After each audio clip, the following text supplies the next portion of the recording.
sure we can all agree that the Greeks were the best of not only the ancients, but of all cultures across world history.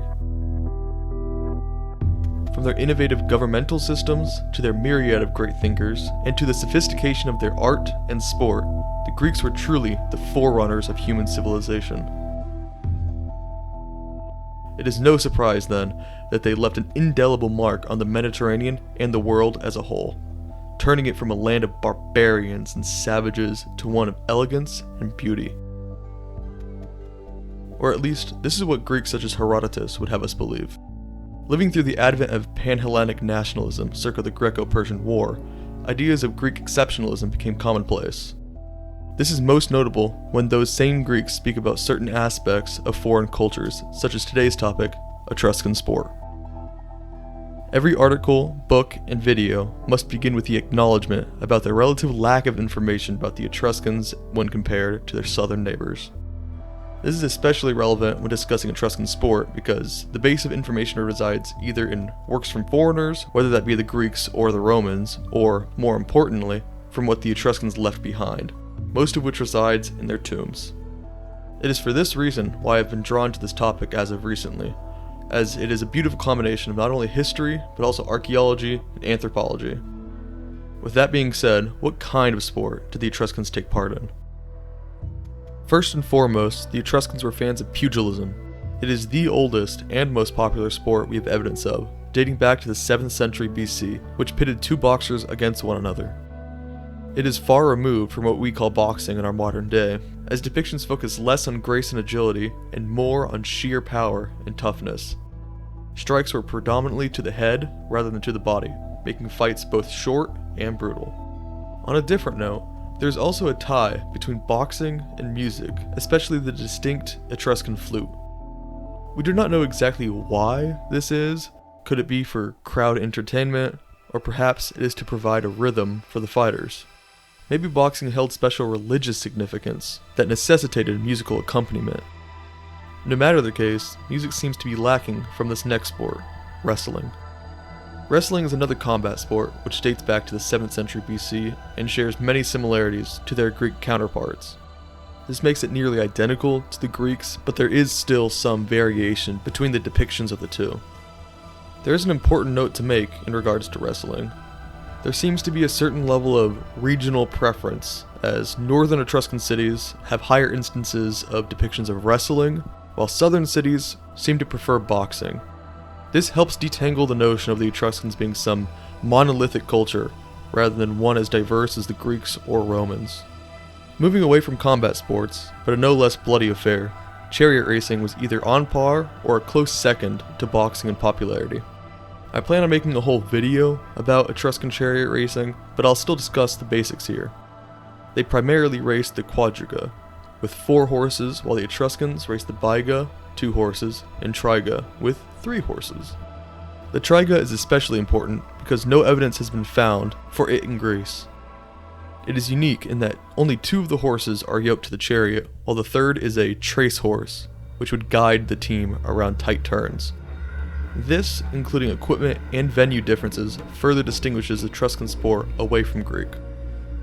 Another equine sport popular in Etruria, although it is not well known in our modern day, desultorian races, whose athletes were called desultores, or horse dismounters in English. These races combined acrobatic skill with riding. There are 2 different types of desultorian races. Type 1 races are those in which the rider would jump off their horse partway through the race and run the rest of the way. Type 2 races are those in which the rider jumps from one horse to another partway through the race. In this way, it is somewhat similar to a relay race in which either the horse switches with the rider or the horse switches with another horse, in which the rider acts as the baton.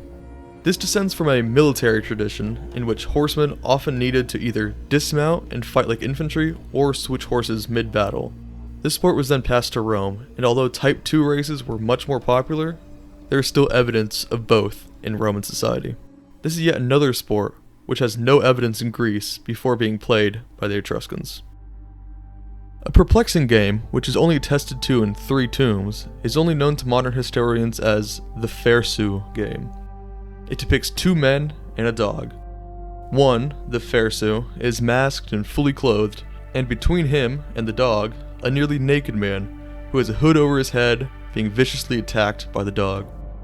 This is an extremely violent game, and has many theories as to what it actually is. Some believe it is punishment for some crime, or that it is the precursor to Roman gladiatorial games, but some modern historians, as well as myself, believe that it is essentially a performance in which all characters are actors, even the dog. The game depicts the Etruscan localized version of Heracles, called Hercule, in his attempt to capture Cerberus from the underworld. How does this represent that, you may ask? The hooded man is Hercule, and, despite having a weapon, does not use it on the dog. It is most probably meant to show the audience that he is the hero. The hood represents Erebus, or the darkness of the underworld, restricting Hercule's vision, but not totally blinding him. The goal of Hercule is not to kill the dog, but it is to capture him by grabbing his leash and thus controlling him. While grabbing the leash itself would not prevent the dog from attacking him, the rod close to the collar would give the actor control over the dog, and thus achieve victory, and Phersu would then run away. Although it is a kind of performance, the wounds sustained by the actor were very real, as it depicts the pain Hercule sustained from this labor. These wounds, however, were not meant to kill, as it would be an especially bad omen if Hercule was to die during performance, and we'll talk about that more later why. In total, it was less a precursor combat sport to the gladiatorial games, and more a depiction of Etruscan mythology, which had, yes, been influenced by the Greeks. There are also many other games throughout Etruria, although they are much less common than the mainstays of boxing, wrestling, and chariot racing, and they only begin to appear in the second half of the 6th century BC. They are much closer to the Greek events of the pentathlon, although some have their own Etruscan spin. These include running, the long jump, javelin throwing, and discus. Although the running looks the same, there is no archaeological evidence that the Etruscans had any permanent athletic facilities such as the gymnasia or stadia, which were very important in Greek sport. Etruscan long jumpers are often depicted with weights which they would throw back, helping them achieve a longer distance. During javelin throwing, they would use armentum to increase their distances, and their depictions of discus are just awkward compared to Greek examples. These sports also were very secondary to those previously discussed, and while they may have been influenced by the Greeks very heavily, they also developed parallel with them, and Etruscan sport tradition did not purely come from their Greek counterparts. So the sports themselves are not direct copies like Greeks such as Herodotus would have us believe, but there are also many other differences between the two. The most important of these aspects is the social rank of the athletes. Greek tradition only allowed citizens to compete, no freedmen nor slaves. This was the complete opposite in Etruria. Etruscan athletes are recorded with only a given name. If they were of higher standing, they would have both a praenomen, a given name, and a nomen, a family name. This is not the case, although the lives of the slaves was probably better than that of the average farmer, as it would be within the master's best interest to feed them and keep them well fed and happy. This system would be passed down to the Romans, who famously used slaves and men of lower social class to fight in the gladiatorial arena, as well as participate in other sports, such as chariot racing. Despite this, Etruscan athletes may have garnered enough fame and respect from the crowds to be remembered and maybe even manumitted by their masters, as we have some examples of their names being recorded within the tombs of their masters. But why would the Etruscans hold games? Despite being an ancestor to the Roman sporting tradition, there are few examples of civil games held by the state like there were in Rome. Instead, they were funerary games, privately sponsored by the richest families for their deceased, but accessible to the public. It essentially acted as a way to placate the crowds as well as project their own power and wealth. It was a way in which the clans and cities could bond with one another over a period of communal mourning for especially influential people. This funerary context most likely explains the violence of Etruscan sport. Each one has the possibility of being extremely dangerous. Boxing and wrestling were prone to accidents, and chariots would often crash, many resulting in the death of the charioteer. Not to mention the Phersu game, in which the hooded man is attacked by a dog, no doubt drawing large amounts of blood. This blood is even depicted in Etruscan art. Why is this violence so prevalent though? The most common reason given is that violence and the spilling of blood could help revitalize the dead.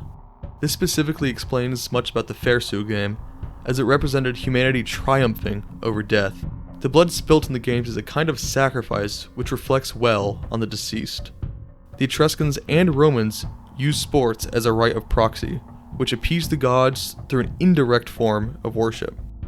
While games are mostly confined to the funerals of the rich, there was an annual event which was very important to Etruscan culture as a whole, the Pan-Etruscan Games. The Etruscan League, sometimes called the Dodecapolis, or 12 cities, is the organization of Etruscan people into a singular quote-unquote state.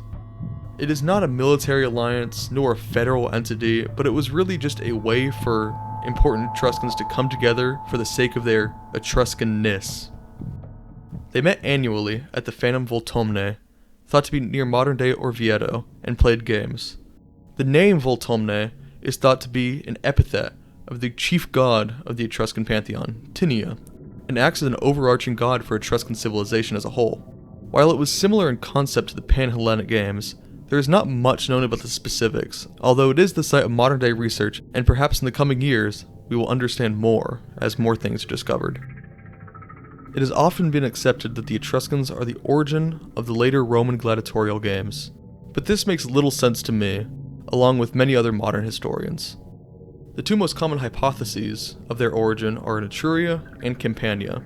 While Etruscan games were extremely violent, they share very little similarities to gladiators.